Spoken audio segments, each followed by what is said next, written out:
Haya Muhidini. Ufike salama mwae. Sawa mzee. Aisha mmekuza. Mmekuza wapi mtoto wa dadako? Mtoto wa dadangu kama wangu. Huyo ni bao la shemeji yako. Bao la shemeji limekuwa letu. Mtoka hapa. Jirani.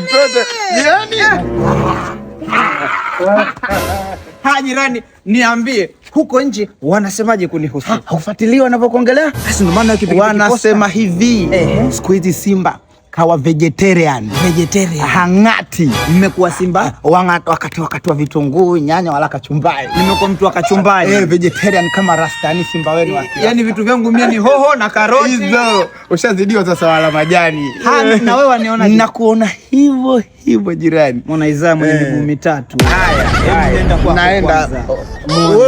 Hebu nenda, unataka uzungumze nini? Basi usiache tu kubeti. Endelea, ndio vitu ambavyo unafahamu kwenye kichwa chako. Ukiambiwa tu mambo hapa ni pesa, ndio mama amekaa kwako wewe. Beni sasa hivi hata ubetiki, yani mtu hawezi kukubetia.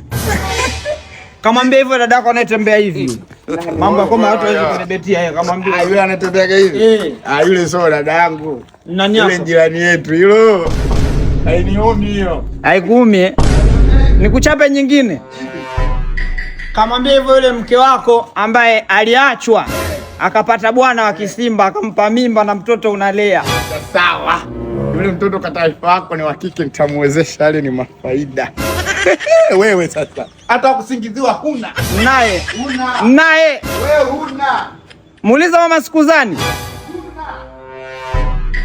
Hizi taarifa nazo zinatembea mtaani.